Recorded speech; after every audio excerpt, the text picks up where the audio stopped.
वो प्लग मिल ही गया जिसमें स्पीकर कनेक्टेड था। अभिनव इन लोगों को सबक सिखाना चाहता था। ऐसे में वो प्लग के पास गया और उसे खींच दिया। जैसे ही म्यूजिक बंद हुआ तो सब लोग जैसे फिर से होश में आ गए।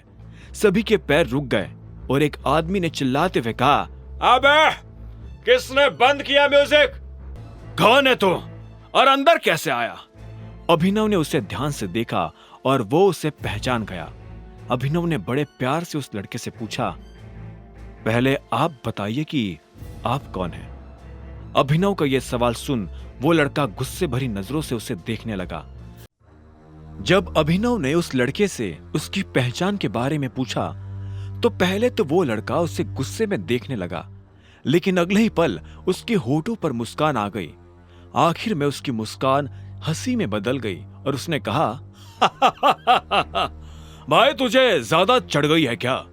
तुझे पता भी है तू किससे क्या सवाल पूछ रहा है?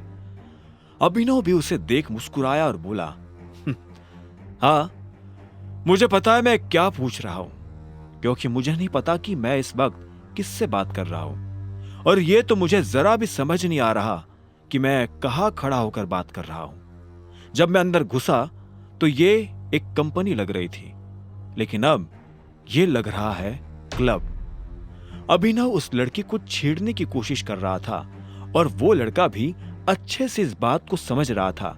ऐसे में वो लड़का अभिनव के पास आया और उसका कॉलर पकड़ते हुए बोला, मंजीत नाम है मेरा और यहां किसी की औकात नहीं है कि वो मंजीत से ऐसी बात करे।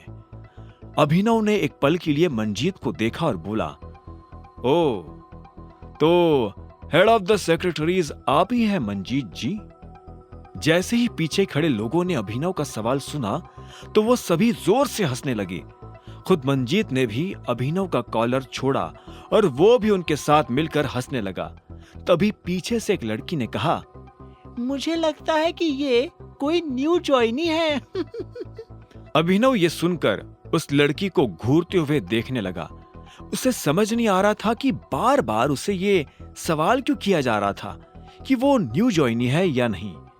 तभी एक आदमी ने कहा, हाँ ये भी इसी तालाब की एक मछली है, और उसने एक शैंपेन की बोतल खोल ली। इसके बाद उस लड़की ने कुर्सी खींची और उस पर बैठकर बोला, मेरा तो ये आज का लास्ट है। तभी पीछे से एक और लड़की ने कहा, एक लास्ट मेरा भी बना दे। मैं तो ये वाइन पीऊंगा। इतने में एक लड़की ने वाइन की बोतल देखते हुए कहा और उसकी तरफ बढ़ने लगा। जैसे ही वो उसे उठाने वाला था कि इतने में वो बोतल उसके हाथ से छूटी और नीचे गिरकर टूट गई। सब लोगों के मुंह से एक साथ निकला,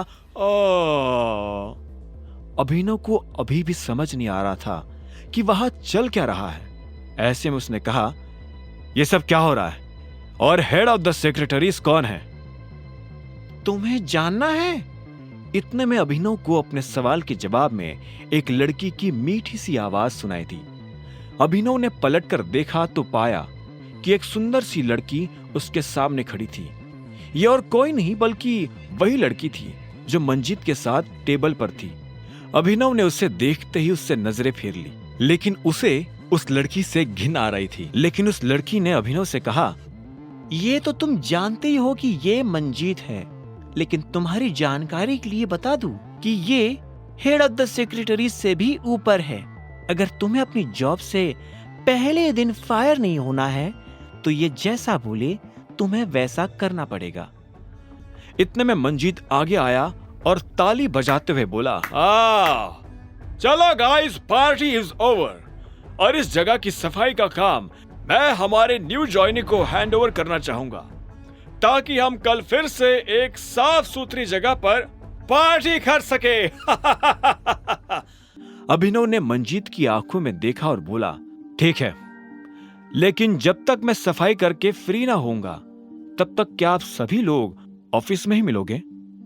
नहीं, हमें अभी एक और पार्टी में जाना है।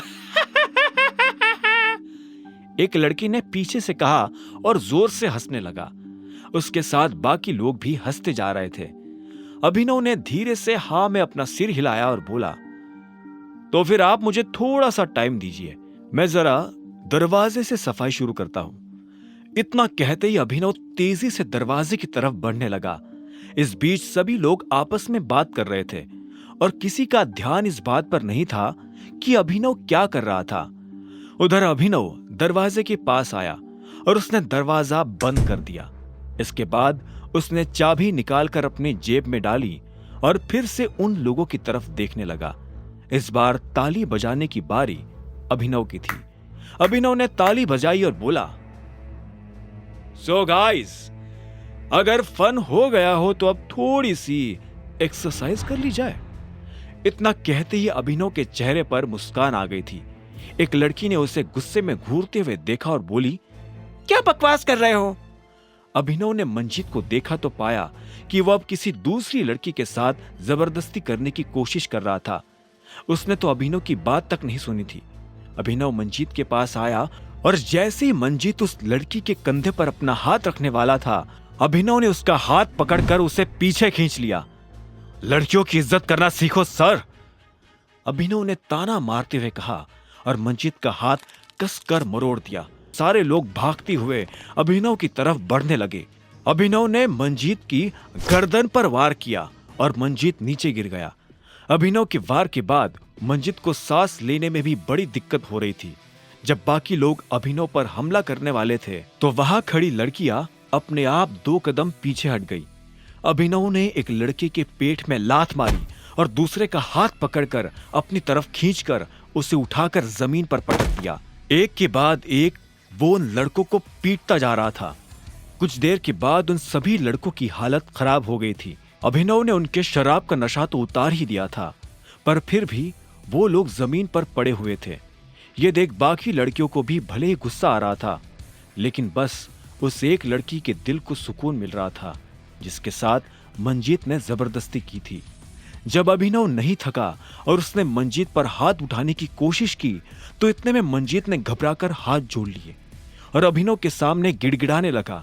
उसने कहा, माफ कर दो भाई, प्लीज माफ कर दो। ना तो ये हेड ऑफ सेक्रेटरीज का ऑफिस है और ना ही मैं हेड ऑफ सेक्रेटरी से ऊपर हूँ। हम तो बस तुम्हारी टांग खींच रहे थे, जैसे हर न्यू ज्वाइनर की खींचते हैं। मंजीत के मुंह से ये बात सुनते ही अभिनव ने अपना मुक्का रोक लिया और जोर जोर से हंसने लगा। तब तक मंजीत अपने बाकी लड़कों की मदद से खड़ा हुआ और अभिनव की तरफ देखते हुए बोला, तुम कौन हो? मंजीत अभिनव को बहुत ध्यान से देख रहा था। अभिनव भी मुस्कुराया और बोला, मैं हूं तुम्हारा काल। खैर छोड़ो, आज के लिए इतना डोज काफी था। अब तुम और तुम्हारे ये सब चंगू मंगू मिलकर इस जगह को साफ करो, मुझे हेड ऑफ सेक्रेटरी से मिलने जाना है। अभिनव की ये बात सुनते ही लड़के बिदक गए। अभिनव उनके चेहरे पर चिढ़ साफ देख पा रहा था। ऐसे में उसने कहा, क्या हुआ, तुम्हें यह सब साफ नहीं करना है? हाँ, करना है। किसने कहा नहीं करना है? बिल्कुल करना है। अगर आपको और कुछ करवाना हो तो हमें वो भी बता दीजिए। इतने में मंजीत ने कहा। अभिनव ने मंजीत को देखा और एक गहरी सांस लेते हुए बोला, इस हॉल में जो कुछ हुआ वो इस हॉल तक ही रहना चाहिए, बाहर किसी को बताने की जरूरत नहीं है। अगर कोई पूछे तो कहना कि तुमने मेरे साथ भी वही ट्रीटमेंट किया था जो तुम बाकी नए लोगों के साथ करते हो। जैसा आप कहे भाई, मंजीत ने कहा। अभिनव उसे देख मुस्कुराया और बोला, अब कोई बताएगा कि हेड ऑफ सेक्रेटरीज का। इससे पहले कि अभिनव अपनी बात पूरी कर पाता, मंजीत ने बीच में कहा, फिफ्थ फ्लोर पर है भाई, लिफ्ट से निकलते ही लेफ्ट। उधर अभिनव भी उन लोगों को छोड़कर फिर से लिफ्ट में आ गया था। वो 5वें माले पर उतरा और इस बार सीधा हेड ऑफ सेक्रेटरीज के ऑफिस में पहुंच गया। उसने दरवाजा खटखटाया तो अंदर से एक मीठी सी आवाज आई, कमीन। अभिनव ने दरवाजा खोला और अंदर आ गया। उसने देखा कि यह हॉल पिछले हॉल से भी ज्यादा स्पेशियस और दिखने में भी काफी सुंदर था। इतने में टेबल की उस तरफ से बैठी एक लड़की ने पूछा, how may I help you? Abhinav ने जैसे उस लड़की को देखा तो उसे पहचान गया। वो लड़की और कोई नहीं बल्कि उसकी सेक्रेटरी रानी थी। ये वही लड़की थी जो उस दिन होटल में दिक्पाल से मिली थी। अभिनव एक कदम उसकी तरफ बढ़ा और बोला, जी मैं अभिनव शर्मा, मैं अकरम सर की कंपनी से यहाँ ट्रांसफर होकर आया हूँ। मुझे यहाँ सेक्रेटरी की पोजीशन ऑफर हुई है। रानी ने हाँ में सिर हिलाया और फिर अपनी टेबल पर रखा फोन उठाकर किसी को फोन मिलाते हुए बोली, hello Jaspreet, come to my cabin. इतना कहते ही रानी ने फोन रखा और अभिनव को देखते हुए बोली, जसप्रीत तुम्हें तुम्हारे काम के बारे में भी समझा देगा और तुम्हें तुम्हारी कंपनी के ऑफिस ले जाएगा। डेस्क पर? लेकिन मैं तो यहाँ इस कंपनी में सेक्रेटरी की पोस्ट पर काम करने आया हूं, फिर वो मुझे कहीं और क्यों ले जाएंगे? अभिनव ने तुरंत कहा। उसे समझ नहीं आ रहा था कि उसे डेस्क पर क्यों भेजा जा रहा था। इतने में रानी ने कहा, हाँ आई नो, लेकिन अभी कंपनी के पास काम कम और सेक्रेटरी ज्यादा है, इसलिए मैं तुम्हें सेक्रेटरी तो नहीं रख सकती, पर हाँ हमारी ही एक सिस्टर कंपनी है जिसमें एक मैनेजर की जरूरत है, तुम वहां पोस्ट हो सकते हो। उधर जब अभिनव हैरान था तब इधर दिक्पाल भी अपने होटल की पर्सनल सूट में बैठा हुआ था। मैंने कहा था मुझे फोटोग्राफ्स चाहिए। सर हम लोगों ने बहुत कोशिश की, लेकिन पूरे गुड़गांव में किसी को नहीं पता कि टाइगर दिखता कैसा है। उसके कमरे का दरवाजा खुला। सामने ईशांत खड़ा था। ईशांत वही लड़का था जिसने अनन्या को छेड़ने की कोशिश की थी और बाद में अभिनव से मार खाई थी। उसके हाथ में एक फोटोग्राफ था। ईशांत ने वो फोटो तुरंत दिक्पाल को थमा दिया था। जैसे दिक्पाल ने उस तस्वीर को देखा, उसकी आंखें फटी की फटी रह गई थी। उसने अपना चश्मा उतार दिया था। दिक्पाल ने पहले घूरकर अभिनव की उस फोटो को देखा और फिर अपनी नजरें ऊपर करके ईशांत को घूरना शुरू कर दिया। इस फोटो में इसका पूरा चेहरा क्यों नहीं दिख रहा है ईशांत? दिक्पाल की आवाज कपकपा रही थी। भले ही अभिनव का चेहरा अंधेरे की वजह से पूरा नहीं दिख रहा था, लेकिन गाड़ी के हेडलैम्प की लाल लाइट उसकी साइड प्रोफाइल से टकराकर उसके गुस्से को दर्शाने के लिए काफी थी। सर वो रात का टाइम था ना, इसलिए। ईशांत की बेबुनियाद सफाई सुनते ही दिक्पाल के तेवर और भी कड़क हो गए। तेरे मोबाइल में टॉर्च नहीं है या उससे जाकर दिन में नहीं मिल सकता था तू? दिक्पाल का गुस्सा पूरे कमरे में गूंज उठा, जिसके साथ ही सामने खड़ा ईशांत कांपते हुए गिड़गिड़ाने लगा। सर सॉरी सर, अगली बार ऐसा नहीं होगा sir. Shut up and get out. जब तक मैं ना बुलाऊं अंदर मत आना। सिर झुकाकर ईशान तुरंत ही होटल के उस कमरे से बाहर निकल आया। इसी वक्त दिक्पाल ने भी अपना पसीना पोंछते हुए सिगार जला ली। मतलब वो सच में आ गया है टाइगर। दूसरी ओर इसी टाइगर यानी अभिनव का चेहरा लटका हुआ था, क्योंकि उसे अपनी मनचाही नौकरी नहीं मिल रही थी। क्या प्रोटॉन में ही और कोई पोजीशन खाली नहीं है मैम? सॉरी मिस्टर शर्मा, लेकिन आपकी स्किल सेट के लिए फिलहाल प्रोटॉन में कोई पोजीशन खाली नहीं है। आपके पास अभी सिर्फ इमेजिंग सिक्योरिटीज का ही ऑप्शन है। अदरवाइज आप घर जा सकते हैं, क्योंकि ऑलरेडी लाइन में काफी लोग लगे हुए हैं। रानी की बातों से अभिनव अंदर ही अंदर काफी गुस्सा हुए जा रहा था। एक पल के लिए तो उसने सोचा कि वो अपनी टाइगर वाली आइडेंटिटी दिखाकर तुरंत ही रानी को कंपनी से फायर कर दे, लेकिन फिलहाल समय ठंडे दिमाग से काम लेने का था।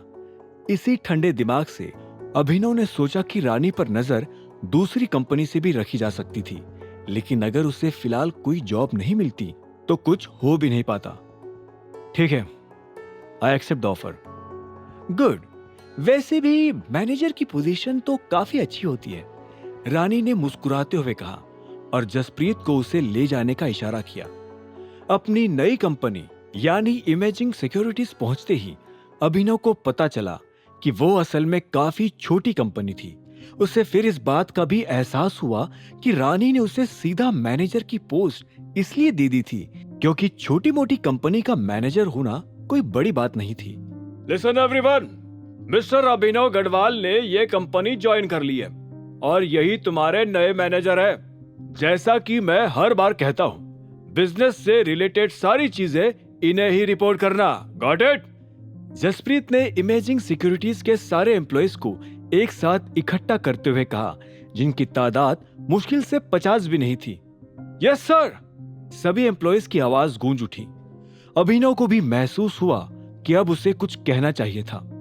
Hello everyone, thank you for welcoming मी। मैं प्रॉमिस करता हूं एक साथ मिलकर हम इस कंपनी को इंडस्ट्री में सबसे टॉप पर लेकर जाएंगे। अभिनव ने जिस कॉन्फिडेंस से यह बात कही उससे पूरे ऑफिस में तालियां गूंज उठी थी। हालांकि इस तरह का मोटिवेशन हर नया मैनेजर देकर जाता था, लेकिन कंपनी के स्टाफ को आज तक किसी में भी अभिनव जैसा जुनून महसूस नहीं हुआ था। Very nice, keep it up. Now कोई प्लीज मिस्टर शर्मा को उनके कैबिन तक लेकर जाओ। मिस्टर शर्मा, मैं अब प्रोटॉन के लिए वापस निकलता हूं। Nice to meet you. Jaspreet हाथ मिलाकर वहां से चला गया। अभिनव उसे जाते देख ही रहा था कि उसे पीछे से एक प्रोफेशनल लेकिन मीठी आवाज सुनाई दी। सर, क्या अब हम मैनेजर के कैबिन में चले? अभिनव ने पलटकर देखा तो पीछे एक छोटे कद की जवान लड़की पैंट शर्ट पहने खड़ी थी। उसके आईडी कार्ड पर नाम लतिका लिखा था। हाँ चलो। लतिका को फॉलो करते हुए अभिनव अपने कैबिन की ओर चला गया। वही सभी एम्प्लॉइज अपने अपनी डेस्क पर वापस बैठ गए। नए मैनेजर के आने से सभी के चेहरे पर थोड़ी चमक थी, सिवाय कुछ लोगों के। अपने कैबिन में पहुंचते ही अभिनव ने देखा कि वो काफी छोटा था और उसमें आधी जगह तो उसके डेस्क ने ही ले रखी थी। अपनी चेयर पर बैठते ही उसका फोन बजने लगा। स्क्रीन पर नाम अलायना का था। ठीक है लतिका, तुम अब जा सकती हो। Thank you. लतिका के जाते ही अभिनव ने फोन उठा लिया। हेलो नंदिता। कॉल की दूसरी साइड अलायना हंस पड़ी। तुम्हारे मुंह से अपना पुराना नाम सुनकर मुझे पता नहीं क्यों काफी अच्छा फील होता है। एनीवेज, आज शाम फ्री हो? कुछ डिस्कस करना था। अभिनव को एक पल के लिए अजीब लगा कि आखिर अलायना उससे क्या डिस्कस करना चाहती थी। हाँ मैं फ्री हूं, लेकिन क्या डिस्कस करना है? कुछ बहुत स्पेशल।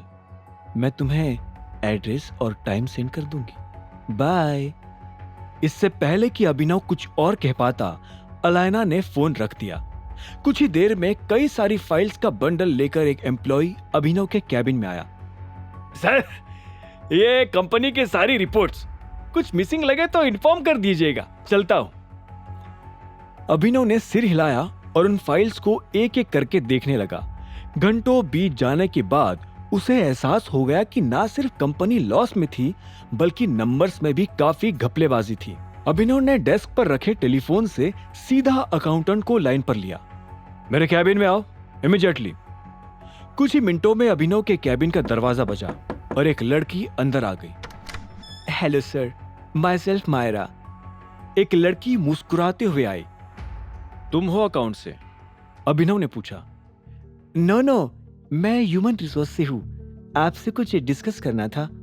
इसी वक्त मायरा के पीछे दरवाजे पर एक आदमी आकर खड़ा हो गया। Sir, my self Jatin, account office से। दरवाजे पर खड़े उस सूट पहने आदमी ने अपना इंट्रोडक्शन दिया। अच्छा, तो तुम हो जतिन, कम इन। जतिन गेट लगाकर कैबिन के अंदर आ गया। उसे मैनेजर के कैबिन में देखकर मायरा समझ गई थी कि आज उसकी परेड निकलने वाली थी। डेस्क के उस तरफ बैठे अभिनव ने पहले उसके पूरे सूट को देखा और फिर हाथ में पहनी महंगी घड़ी को। नाइस वॉच, पर ये टाइम नहीं दिखाती क्या? सॉरी सर, मैं कुछ समझा नहीं। जतिन काफी कंफ्यूज हो चुका था। नहीं, अगर टाइम बताती होती तो तुम्हें पता होता ना कि कंपनी के अकाउंट में अब सिर्फ इतना ही कैश है कि वो 2 हफ्ते और गुजारा कर ले। अभिनव ने एक फाइल जतिन के सामने फेंकते हुए कहा। नहीं सर, वो मैनेज हो जाएगा। जतिन की धड़कन तेज हो चुकी थी। उसने देखा कि अभिनव के पास वो फाइल्स भी पहुंच चुकी थी जो कि नहीं पहुंचनी चाहिए थी। अच्छा, कैसे होगा मैनेज? 5 करोड़ का माल बिका है, जिसमें से सिर्फ 1 करोड़ रुपए अभी तक आ पाए। बाकी के 4 करोड़ तुम अपनी जेब से देने वाले हो क्या? अभिनव अपनी चेयर से खड़ा हो गया। मायरा भी उसकी ऊंची आवाज सुनकर 2 कदम पीछे हो गई। सर प्लीज काम डाउन, आप कुछ गलत समझ। जतिन उसे समझाने लगा, लेकिन अभिनव ने उसकी एक नहीं सुनी।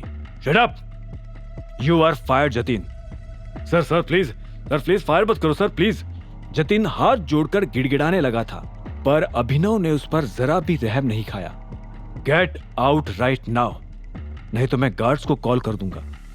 अभिनव की फटकार सुनते ही सिसकते हुए जतिन ऑफिस से बाहर जाने लगा।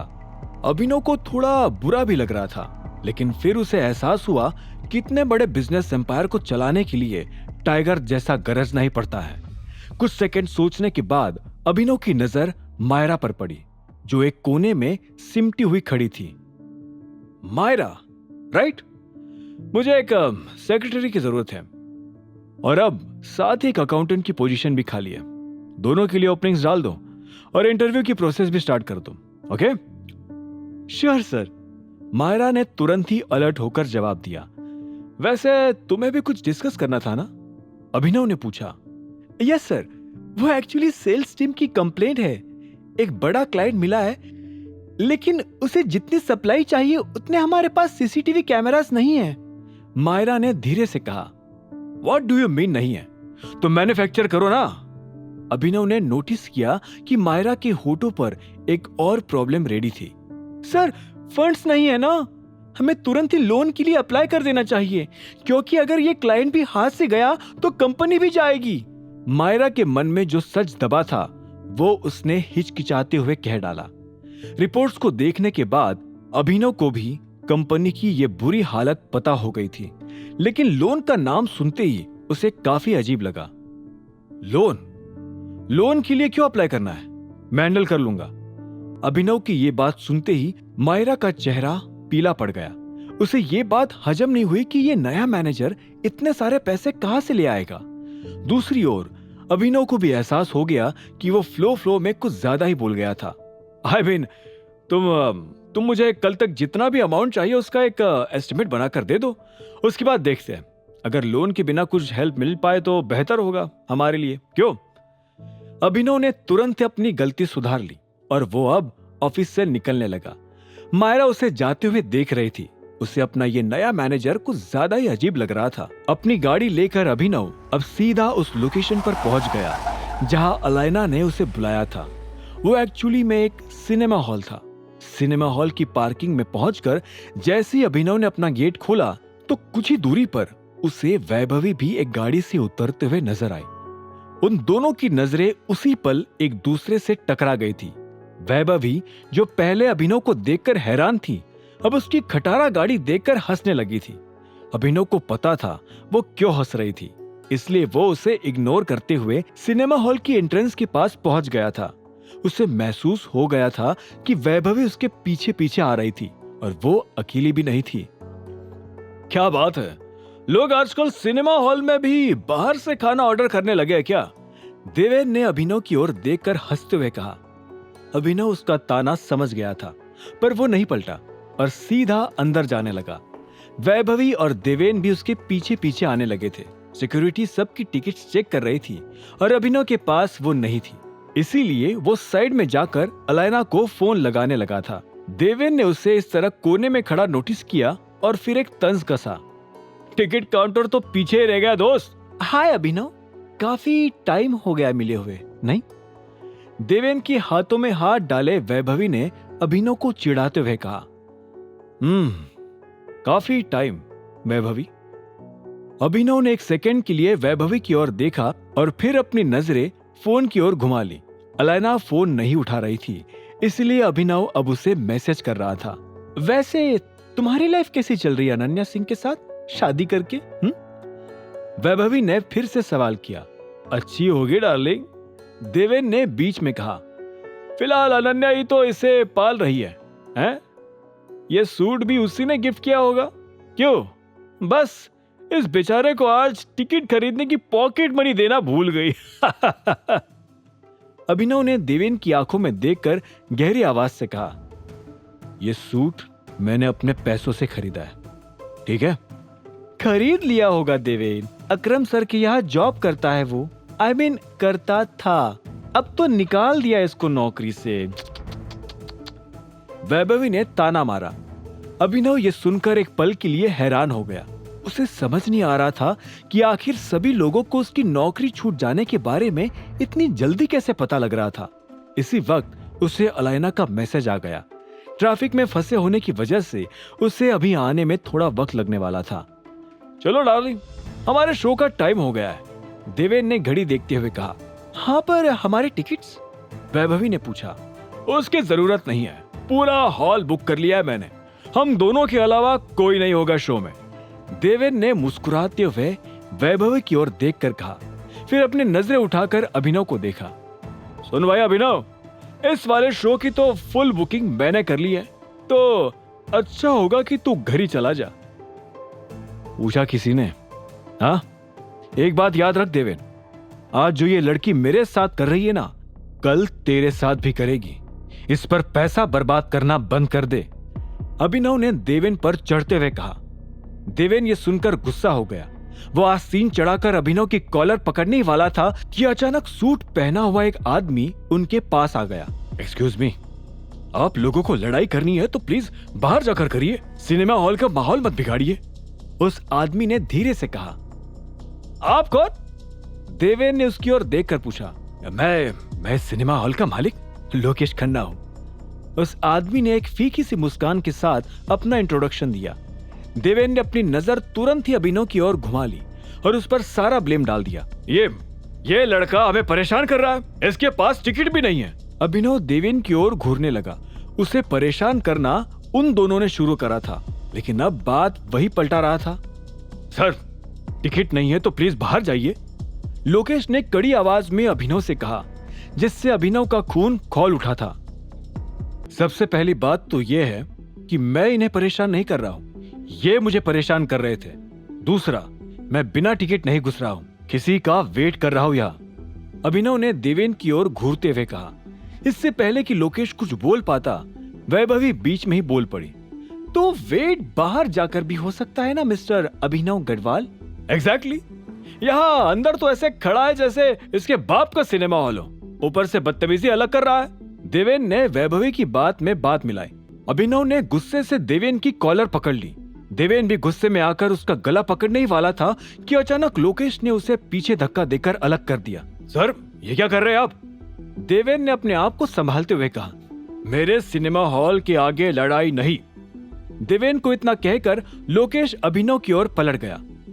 आप ही अभिनव गढ़वाल? जी, अभिनव ने कॉन्फिडेंटली कहा। ये क्या चल रहा है?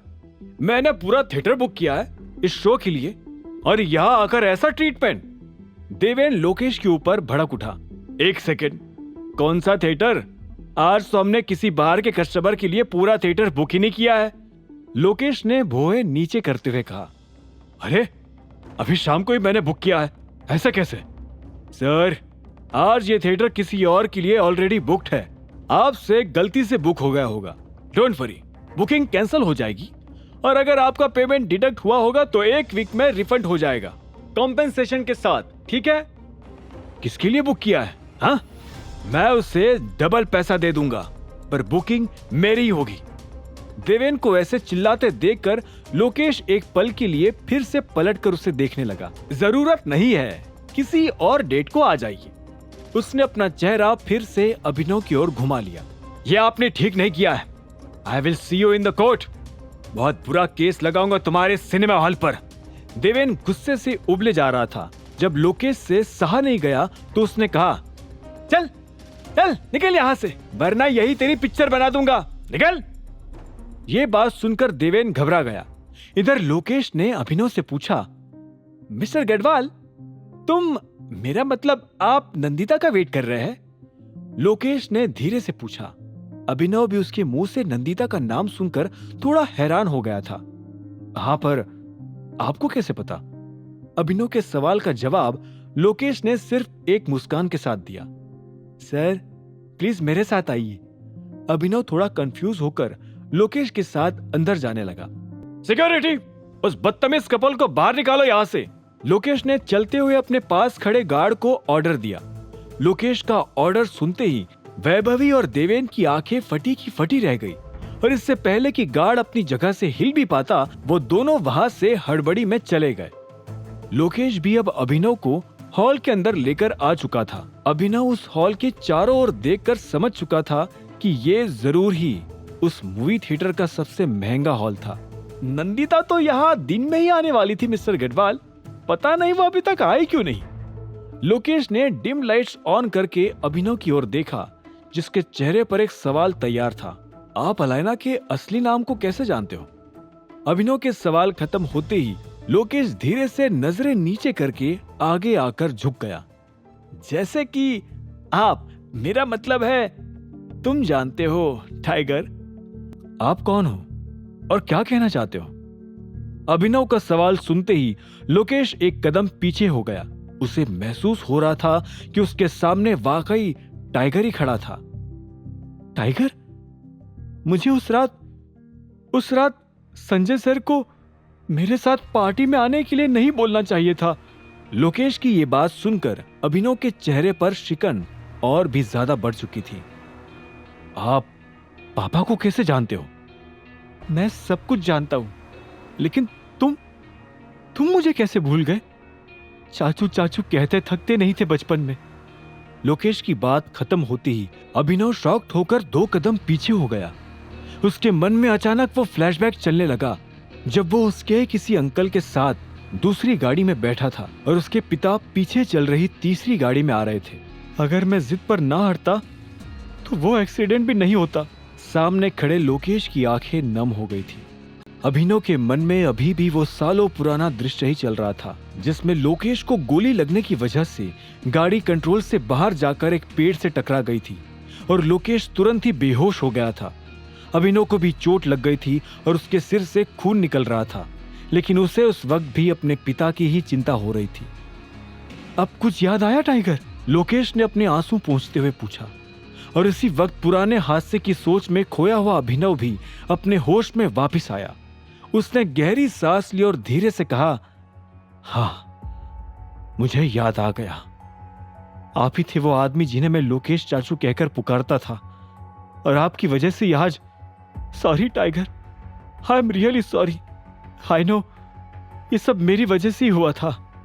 दुनिया कहां से कहां पहुंच गई, लेकिन मैं अभी भी उस रात में फंसा हुआ हूं।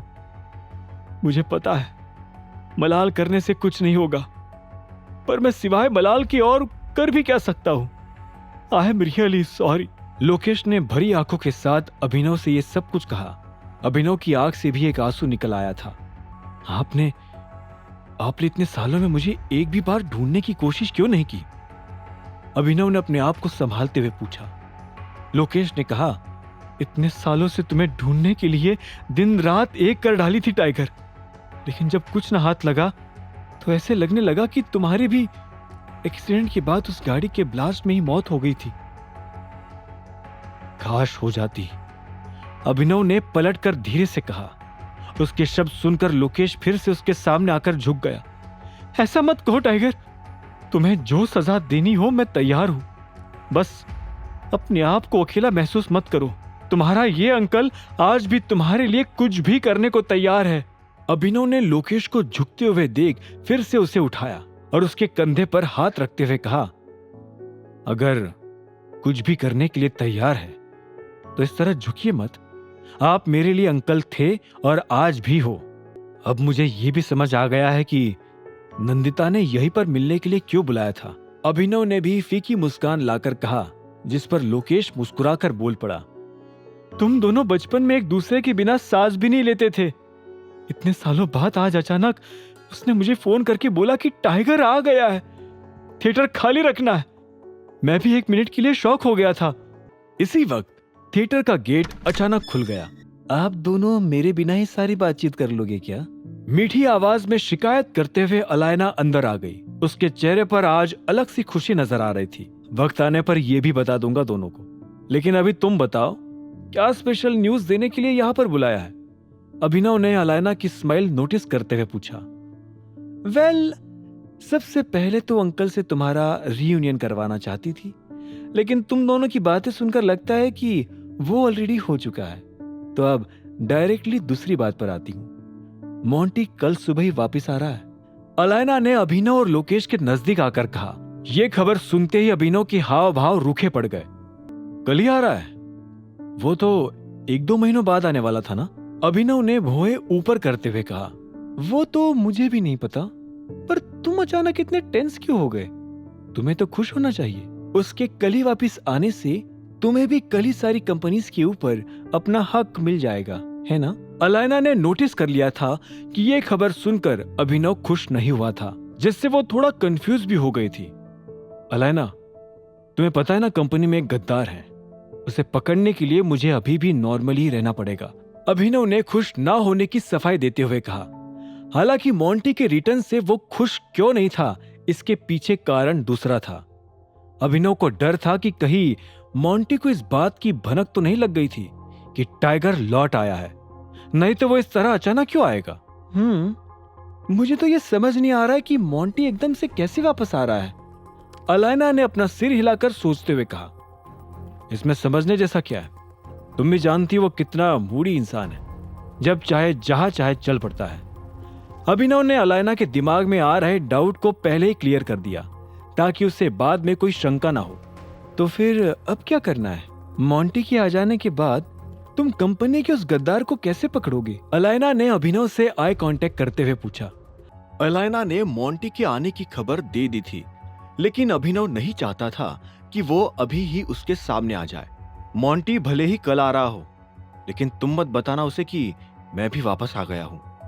अभिनव की बात सुनते ही अलायना और लोकेश दोनों शॉक्ड रह गए। तुम ये क्या बोल रहे हो? वापस आने के बाद भी तुम्हें कंपनी पर कंट्रोल नहीं चाहिए? क्या अभी भी मोंटी ही उसे संभाले? अलायना ने हैरान होते हुए पूछा। हाँ, और वैसे भी टाइगर, मोंटी की लीडरशिप में हमारी ग्रुप की सारी कंपनीज बहुत बुरी हालत में है। लोकेश ने भी अलायना की बात को सपोर्ट करते हुए कहा। अभिनव लोकेश की बात सुनकर उसकी ओर देखने लगा।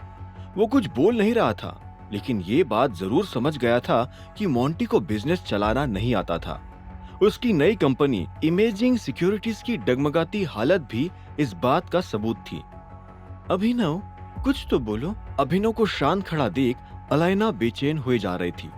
इधर अभिनव अपनी कही बात पर फिर से विचार करने लगा था। एक तरफ उसे अंडरकवर रहकर अपने दुश्मनों से भी निपटना था, तो दूसरी तरफ उसे अपने ग्रुप की सारी कंपनीज के लॉस को भी रोकना था। उसके लिए डिसाइड कर पाना अब काफी मुश्किल हो गया था। लेकिन इसी बीच अभिनव को यह भी महसूस हुआ कि फिलहाल उसे अपने दिमाग को शांत करने की जरूरत थी। अपने पुराने अंकल से मिलना, एक्सीडेंट के बारे में सुनना, मोंटी का वापस आ जाना, इन सभी बातों ने अभिनव के दिमाग को जाम कर दिया था। उसे ठंडे दिमाग से सोचने की जरूरत थी कि अब आगे क्या हो सकता था।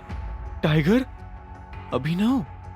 अलायना और लोकेश की एक और पुकार के बाद ही अभिनव ने उनकी ओर देखकर अपना मुंह खोला। हाँ, एक काम करो, जब वो आ जाए तब मुझे इन्फॉर्म कर देना, तब देखते हैं। तुम्हारा एटीट्यूड कब से ऐसा हो गया? तुम तो एक एक कदम की प्लानिंग करते हुए ही चलते थे ना? अलायना ने पूछा। अभिनव ने गहरी सांस ली और धीरे से कहा, listen Alayna, I need to rest and think about it. Alayna फिर से कुछ कहना चाहती थी, लेकिन अब उसे समझ आ गया था कि अभिनव को एक ब्रेक की जरूरत थी। लोकेश ने भी यही बात समझकर बीच में कुछ नहीं कहा। वो तीनों अब एक साथ बिना कुछ कहे नजरें नीचे करके खड़े थे। कुछ सेकंड्स बाद ही अभिनव ने उस चुप्पी को तोड़ा। मैं अब निकलता हूं, बाद में मिलते हैं, बाय। लोकेश और अलायना ने धीरे से सिर हिलाकर हामी भरी और फिर अभिनव उस मूवी थिएटर से बाहर निकल आया। उसका दिल भी अभी भारी था और दिमाग पर भी प्रेशर था। ऐसी हालत में वो वापस घर जाकर अनन्या के परिवार की गालियां सुनने की मूड में नहीं था, इसलिए गाड़ी उठाकर अब वो गुड़गांव की सड़कें नापने लगा था। शाम से रात हो आई थी और रात भी अब जल्द ही आधी रात में बदलने वाली थी। गाड़ी में बैठा अभिनव यही सोच रहा था कि वो मोंटी से कैसे निपटे और उसके सेक्रेटरी रानी को कैसे पकड़े। फिर अचानक सड़क पर चलते हुए उसे एक छोटे से बस स्टॉप के पास दो लोग आपस में झगड़ा करते हुए दिखाई दिए।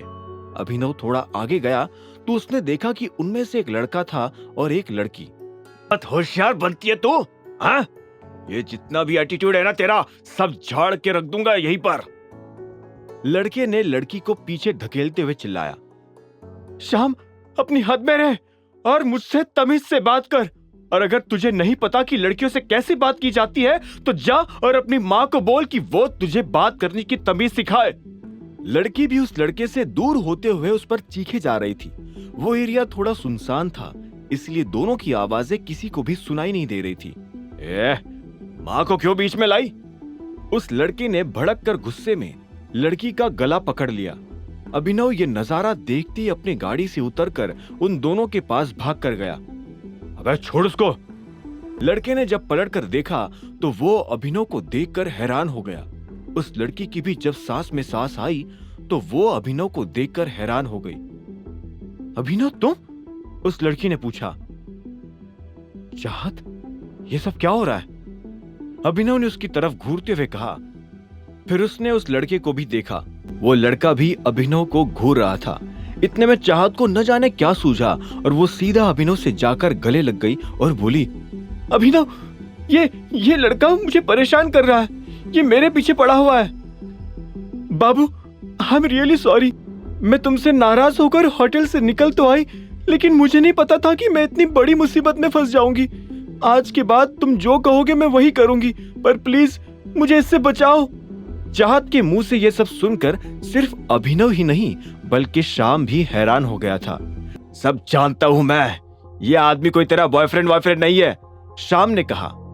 चाहत ने जवाब दिया, श्याम, तुझे विश्वास क्यों नहीं हो रहा है? ही इज माई बॉयफ्रेंड और हम जल्दी शादी करने वाले हैं। अब प्लीज मेरी लाइफ में इंटरफियर करना बंद कर। माना कि वी वर टुगेदर, लेकिन अब हमारे रास्ते अलग हो चुके हैं और मैं अभिनव के साथ बहुत आगे निकल आई हूँ। चाहत का जवाब सुनकर अभिनव हैरान हो गया। इतने में चाहत ने अभिनव को देखकर आंख मारी तो वो सारा माजरा समझ गया। चाहत नाटक कर रही थी। ऐसे में अभिनव ने चाहत को दूर किया और श्याम के पास आकर बोला, अगर तूने मेरी चाहत को आंख उठाकर भी देखा तो आज जिंदा घर नहीं जाएगा, याद रखना। जिस कॉन्फिडेंस के साथ अभिनव ने यह कहा, श्याम को उससे डर लगने लगा। हालांकि वो अभी भी कन्विंस नहीं हुआ था कि अभिनव चाहत का बॉयफ्रेंड था, जिस बात से उसे हंसी भी आ रही थी। वो बस चाहत से दूर होना चाहता था, लेकिन उस लड़की के प्यार के आगे उस टाइगर की ताकत भी कमजोर पड़ रही थी। शाम से ये नजारा देखा नहीं जा रहा था। वो गुस्से में अभिनव के पास आया और उसे मारने की कोशिश करने लगा। इससे पहले कि वो अभिनव पर हाथ उठाता, अभिनव ने उसका हाथ पकड़ा और जोर से मरोड़ दिया। शाम को एहसास हो गया था कि अभिनव से पंगा लेने में उसकी जान जा सकती थी। ऐसे में शाम गुस्से से जमीन पर थूककर अपनी गाड़ी की ओर जाने लगा। इसी वक्त अभिनव ने भी चाहत को दूर किया और शाम को जाते देख वो उस पर चिल्ला पड़ा, आज के बाद दिख मत जाइयो, समझा ना? एक्सीलरेटर को जोर से दबाकर शाम वहां से गायब हो चुका था। उसकी गाड़ी के वहां से जाते ही उस सुनसान जगह पर सन्नाटा फिर से छा गया और इसी सन्नाटे के बीच दो लोग शर्म के मारे कुछ बोल भी नहीं पा रहे थे। कुछ सेकंड्स तक अपनी जगह पर खड़े रहकर और इधर उधर देखने के बाद ही उसने बात पलटने की कोशिश करी। उसने तुम पर हाथ तो नहीं उठाया ना? नहीं, तुम सही टाइम पर पहुंच गए थे। चाहत ने एक सेकंड के लिए अभिनव की ओर देखकर फिर से अपनी नजरें झुका ली। वो अभिनव को थैंक यू बोलना चाहती थी, लेकिन उसे काफी शर्म भी आ रही थी। तुम्हें घर छोड़ दूं? अभिनव ने धीरे से पूछा, जिसका जवाब चाहत ने हाँ में सिर हिलाकर दिया। वो अपनी गाड़ी की ओर जाने के लिए पलटा ही था कि तभी चाहत एक गहरी सांस लेकर बोल पड़ी, थैंक यू अभिनव। उसका थैंक यू सुनकर अभिनव एक पल के लिए अपनी जगह पर ही थम गया। वो पलटकर वेलकम बोलना चाहता था, लेकिन उसमें उससे नजरें मिलाने की हिम्मत नहीं थी। फिर गाड़ी की ओर वापस बढ़ते हुए ही वो धीरे से कहने लगा, तुमने ये जो भी किया नहीं करना चाहिए था। अभिनव की बात सुनते ही उसके पीछे पीछे आ रही चाहत हिचकिचाते हुए सफाई देने लगी। वो जो भी हुआ उसके लिए सॉरी। मैं बस उस शाम को किसी भी तरह यहाँ से भगाना चाहती थी। चाहत की झुकी नजर को देखकर अभिनव के मन में अभी भी डाउट था। चाहत, सच सच बताना, उसने तुम्हारे साथ कोई जबरदस्ती या चोट तो नहीं पहुंचाई ना? देखो अभी भी वक्त है, हम उसका पीछा करके उसे पुलिस के हवाले कर सकते हैं। अभिनव की उसके प्रति केयर देखकर चाहत को मन ही मन अच्छा लगा। उसने एक छोटी सी स्माइल के साथ नजरें ऊपर करके जवाब दिया, नहीं अभिनव, मैंने कहा ना तुम टाइम पर पहुंच गए थे। Again thank you so much. उसका कंफर्मेशन सुनकर अभिनव भी एक फीकी स्माइल देकर गाड़ी में बैठ गया। दूसरी ओर एक कमरे में लाइट बंद किए और बड़ी स्क्रीन लगाए एक आदमी वीडियो गेम खेले जा रहा था कि अचानक उसके कमरे का गेट खुला और अंदर आए शख्स ने उसका कंट्रोलर छीन लिया और जमीन पर पटक कर उसके टुकड़े टुकड़े कर दिए। डैड, क्या प्रॉब्लम है आपको? तू है जो यहाँ जानवरों की तरफ पड़ा हुआ है और एक तरफ तेरी ही उम्र का वो टाइगर है जो तेरे जैसे जानवरों पर राज करने को तैयार है। उस आदमी ने लड़के का टी शर्ट जकड़ते हुए कहा, टाइगर? हाँ, टाइगर लौट आया है वो, और इस बार ये अफवाह नहीं है। टाइगर के लौट आ जाने की बात सुनते ही उस लड़के के पैरों तले जमीन खिसक गई। वही उसके पिता दिक्पाल छिंगावत अपने बेटे की ओर देखकर उससे सारी उम्मीदें छोड़ते जा रहे थे। दिक्पाल छिंगावत ने फटकारते हुए अपने बेटे को ये बता दिया था कि उनका कॉम्पिटिटर टाइगर लौट आया है। ये सुनकर उसके बेटे की धड़कनें तेज हो चुकी थी। और डैड, टाइगर अचानक से कैसे और कहां से आ गया? इतने सालों तक कहां था फिर वो? अपने बेटे का सवाल सुनते ही दिक्पाल ने जेब से फोन निकाल लिया। जहां भी था, लेकिन जरूर ही तेरी तरह इन फालतू चीजों में अपना टाइम बर्बाद नहीं कर रहा था। ये फोटो देख। दिक्पाल ने अपने फोन में उसे वो फोटो दिखाई जो ईशांत लेकर आया था। उस फोटो को देखकर उसके बेटे को भी अंदाजा हो गया था कि टाइगर उनके लिए कितना बड़ा खतरा था। अब वो नर्वस होकर अपने बेड पर सीधा बैठ गया और कुछ सोचने लगा। उसके पास में दिक्पाल भी आकर बैठ गया और उसने उसके कंधे पर हाथ रखते हुए कहा, देख बेटा, तूने वीडियो गेम खेल खेल कर बहुत मौज ले ली है, पर अब सीरियस हो जा, क्योंकि अब असली गेम शुरू हो गया है।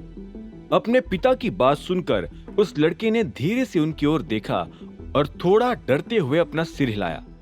उसे समझ आ गया था कि वो अब ऐसी जंग में था जिसके लिए उसने कभी तैयारी भी नहीं करी थी। दूसरी ओर गाड़ी में चाहत के सवाल खत्म नहीं हो पा रहे थे। तुम्हारे एब्स है क्या अभिनव? एब नहीं, एब्स, 6 पैक एब्स, जैसे फिल्मों में हीरो के होते हैं। है पर दिखते नहीं है। अभिनव को उसका ये सवाल थोड़ा अजीब लगा। चाहत भी जवाब सुनकर हंस पड़ी और बोली, इसका मतलब नहीं है ना? अभिनव भी हंसकर बोल पड़ा, तुम जैसा समझो। कुछ सेकंड्स की चुप्पी के बाद चाहत ने अभिनव के सामने एक प्रपोजल रख दिया। कहो तो इस वीक से दोनों जिम ज्वाइन कर लेते हैं। उसका ये प्रपोजल सुनते ही अभिनव ने उसकी ओर हैरानी से देखा। वो मन ही मन सोच भी रहा था जिम ज्वाइन करने की, और अब चाहत ने उसके लिए कह भी दिया था। हालांकि फिलहाल अभिनव के हाव भाव देखकर चाहत को लगा कि उसने कुछ ज्यादा ही बोल दिया था। अगर जिम का मूड नहीं हो तो एटलीस्ट साथ में डिनर तो कर ही सकते हैं। तुमने आज मेरी हेल्प की है तो उसके बदले में एक ट्रीट। अभिनव ने उसकी ओर स्माइल करते हुए देखा और फिर धीरे से कहा, ट्रीट तो तुम मुझे दे ही चुकी हो। अभिनव की इस फ्लर्टिंग से चाहत काफी शर्मा गई और सिर घुमाकर खिड़की के बाहर देखने लगी। अभिनव ने भी अपनी नजरें फिर से आगे कर ली और थोड़ा स्ट्रिक्ट होकर कहा, आज जो भी हुआ ये बात यही खत्म हो जानी चाहिए। अगर गलती से भी बाहर आई तो हम दोनों बुरे फंस जाएंगे। चाहत ने सिर हिलाकर हामी भरी। उसे भी पता था कि अगर किसी को इस सब की भनक भी लग गई तो उन दोनों के साथ साथ अनन्या के लिए भी मुश्किलें खड़ी हो सकती है। वैसे तुम्हें लगता है शाम अभी भी इस दिखावे से मान गया होगा? I mean, कहा वो एक अमीरजादा और मैं एक फटीचर। अभिनव ने माहौल हल्का करने के लिए हंसते हुए पूछा। चाहत ने उसे ऊपर से नीचे तक देखा और फिर स्माइल करते हुए कहा, फटीचर लोग भी आजकल लग्जरियस सूट पहनने लगे हैं क्या? Just joking. वैसे भी कपड़ों से कुछ फर्क नहीं पड़ता, इंसान का बिहेवियर अच्छा होना चाहिए। और तुम्हारा बिहेवियर तो काफी अच्छा है, शाम से तो लाख गुना बेहतर।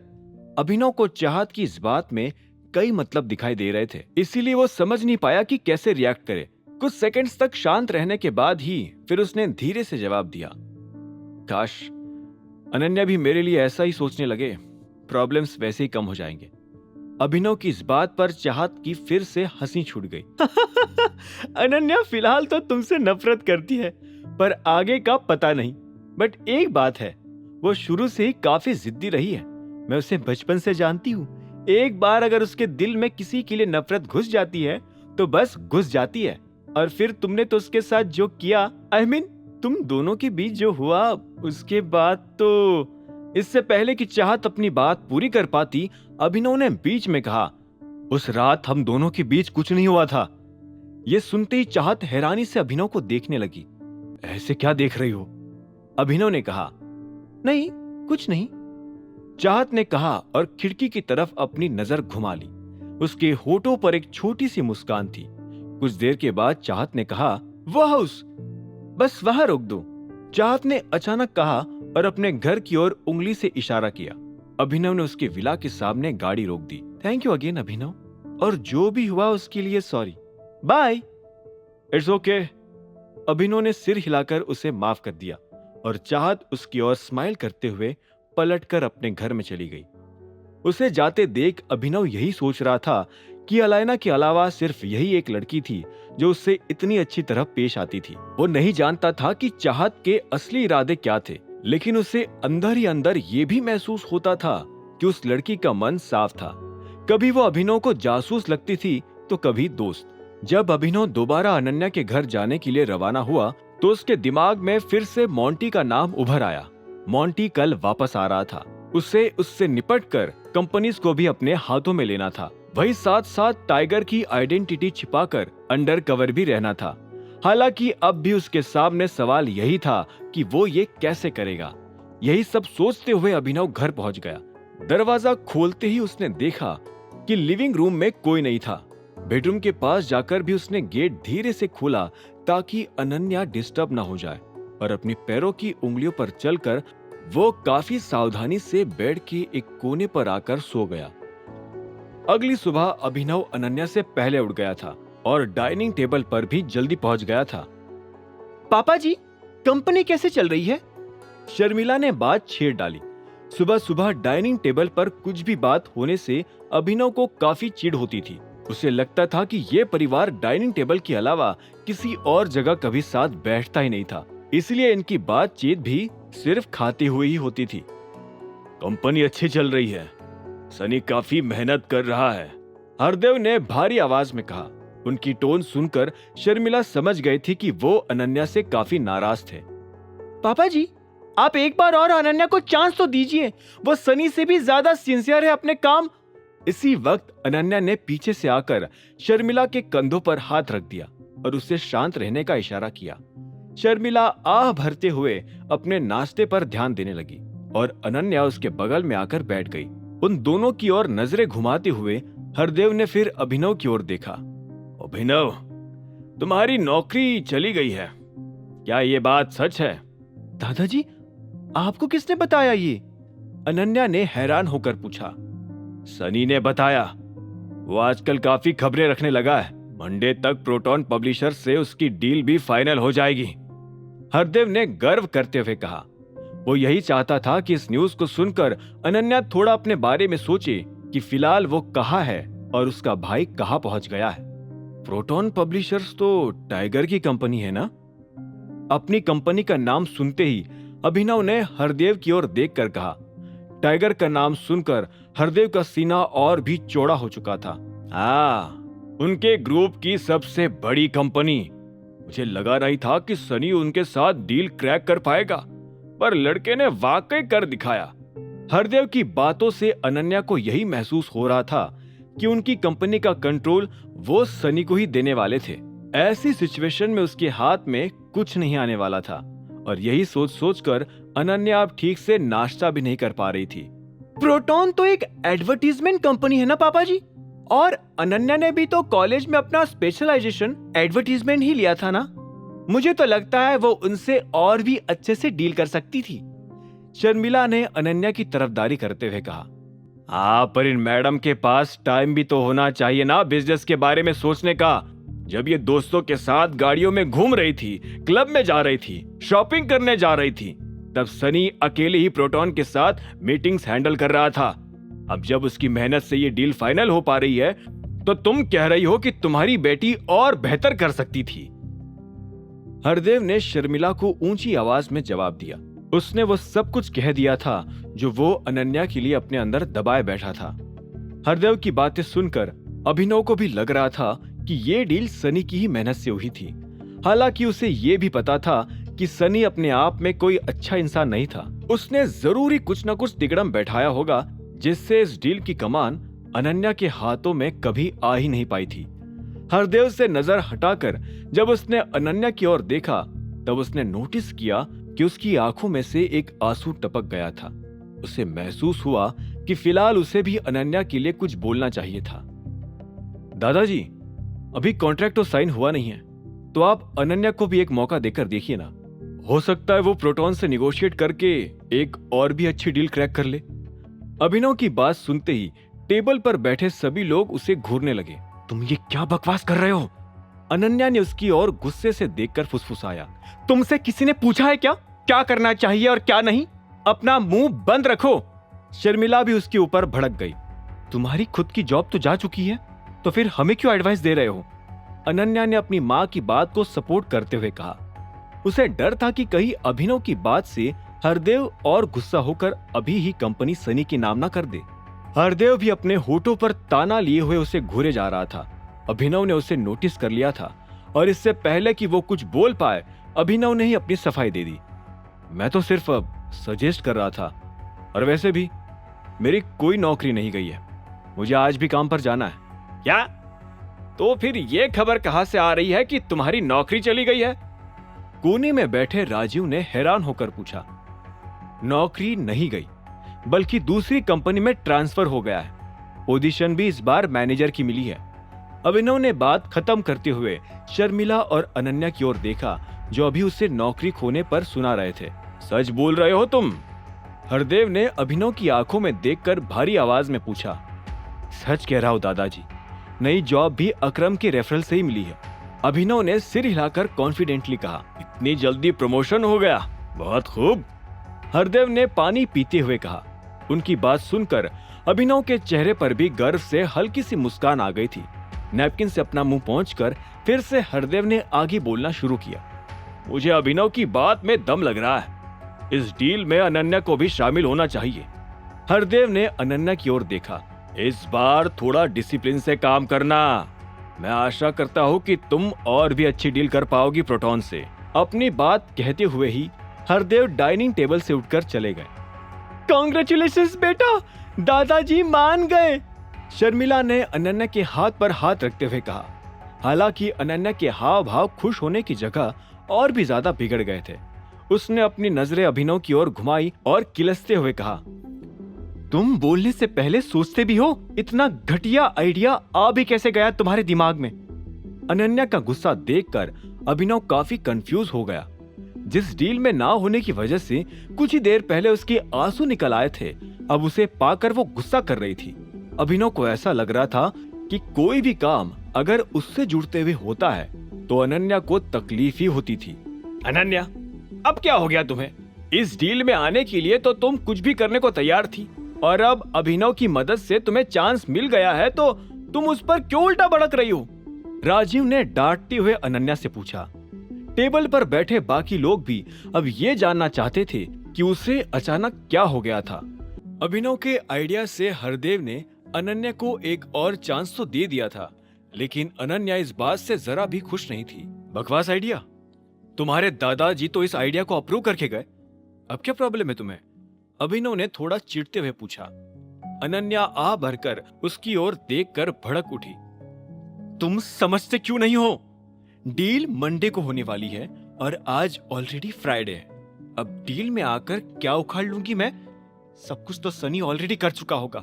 अनन्या का गुस्सा देखते ही राजीव ने अपनी चम्मच जोर से टेबल पर पटक दी और कहा, अनन्या, तुम इसको क्यों ब्लेम कर रही हो? उसने कहा था क्या दिन भर में क्लबिंग और पार्टीज करो, बिजनेस पर ध्यान मत दो? हाँ डैड, आप क्यों इसकी साइड ले रहे हो? अनन्या रोने लगी। उसे रोते देख शर्मिला उसकी आंसू पोंछने लगी और फिर राजीव की ओर देखकर बोल पड़ी। क्या गलत कहा अनन्या ने? अब तक प्रोटॉन से सारी मीटिंग तो कर ही चुका होगा ना सनी, फिर अनन्या उसमें जाकर क्या ही कर लेगी? उसे सिर्फ नाम के लिए थोड़ी ना जाना है। शर्मिला के शुरू होते ही राजीव आ भरकर फिर से अपने नाश्ते पर ध्यान देने लगा। शर्मिला फिर और भी ज्यादा गुस्सा होकर अभिनव की ओर घूर कर बोली, सब तुम्हारी वजह से हुआ ये। किसी ने पूछी थी क्या तुमसे ये तुम्हारी एडवाइस? कल से ना तुम साथ में ब्रेकफास्ट नहीं करोगे, अकेले में करोगे बेडरूम में, समझ गए? राजीव ने फिर से शर्मिला की ओर देखा और जोर से कहा, शर्मिला। दोनों पति पत्नी एक दूसरे को गुस्से से देखने लगे थे, पर तभी अचानक उन्हें अभिनव की आवाज सुनाई दी। अगर मुझसे कोई गलती हुई है तो मैं सुधारने के लिए तैयार हूं, अभिनव ने कॉन्फिडेंटली कहा। अनन्या ने अपना सिर उठाकर उसकी ओर देखा। क्या गलती सुधारोगे अब तुम? सनी से जाकर लड़ोगे गुंडों की जैसे, या फिर प्रोटॉन का मैनेजर तुम्हारा रिश्तेदार है? अनन्या ने ताना मारा। अभिनव की जुबान पर ये शब्द आ ही गए थे कि वो प्रोटॉन का मालिक है, पर उसने अपने आप को काबू किया और फिर एक गहरी सांस लेकर कहा, मैनेजर नहीं, प्रोटॉन पब्लिशर से डील में तुम्हें सीधा टाइगर से बात करनी चाहिए। अभिनव के मुंह से टाइगर शब्द सुनते ही अनन्या ने अपना सिर पकड़ लिया और शर्मिला की हंसी छूट गई। हाँ, टाइगर तो जैसे इसका जिगरी यार ही होगा ना, सब इसी फटीचर से पूछकर करता होगा। शर्मिला के मुंह से टाइगर के बारे में ऐसे शब्दों को सुनकर राजीव थोड़ा बेचैन हो गया और धीरे से उसके कान में फुसफुसाने लगा, थोड़ा अपनी जुबान पर लगाम दो और बोलने से पहले सोचो कि किसके बारे में बोल रही हो। अभिनव को राजीव की बात सुनाई दे गई थी, जिसके बाद वह मन ही मन मुस्कुरा भी रहा था। उसे समझ आ गया था कि टाइगर की औकात किस हद तक पहुंच चुकी थी। मेरा मतलब सिर्फ यही है कि डायरेक्टली टाइगर से बात करके अनन्या को बाकी मैनेजमेंट के झंझटों में नहीं फंसना पड़ेगा। अभिनव की ये कहते ही राजीव उसकी आंखों में देखकर बोल पड़ा, तुम सुबह सुबह नशा करके बैठे हो क्या, या फिर तुम्हारे दिमाग में किसी तरह की बीमारी है? टाइगर से कोई तभी मिल पाएगा जब वो दिखेगा। कितने सालों से उसका कोई अता पता ही नहीं है, और तुम बोल रहे हो कि टाइगर से मिल लो। राजीव की बात पूरी होने से पहले ही अभिनव के होठों पर जवाब तैयार था। हाँ, तो उसे ढूंढ लेंगे ना हम, वो मरवर थोड़ी ना गया है, उसका भी एक घर होगा, पता होगा, और अगर उससे कांटेक्ट नहीं भी हो पाया तो उसके सेक्रेटरी के जरिए तो हम उससे मिल ही सकते हैं ना। अभिनव की बात सुनकर शर्मिला फिर से हंस पड़ी। ठीक है, तुम उसका पता निकालो, और अनन्या, जैसे ही टाइगर के साथ मीटिंग फिक्स हो जाए ना, तो इस गधे को डाइवोर्स देकर उसे अपना बॉयफ्रेंड बना लेना। शर्मिला का ताना सुनते ही अनन्या गुस्से से अपनी चेयर से उठकर बाहर जाने लगी। जा रही हूँ कंपनी, बाय। अनन्या को बाहर निकलते देखकर अभिनव भी तुरंत ही उसके पीछे पीछे उठकर चल दिया। अनन्या, बताओ तो सही, तुम्हें टाइगर से मीटिंग करनी है या नहीं? अभिनव के सवाल को पूरी तरह से इग्नोर करती हुई अनन्या अपनी कार में बैठ गई। अभिनव ने उसे एक बार और पुकारने की कोशिश करी, लेकिन अब तक अनन्या वहां से गाड़ी लेकर निकल चुकी थी। आगे की कहानी जानने के लिए देखें अगला एपिसोड सिर्फ पॉकेट एफएम के यूट्यूब चैनल पर, और द रिटर्न ऑफ टाइगर के सारे एपिसोड्स को सुनने के लिए डिस्क्रिप्शन में दी लिंक से डाउनलोड करें पॉकेट एफएम ऐप।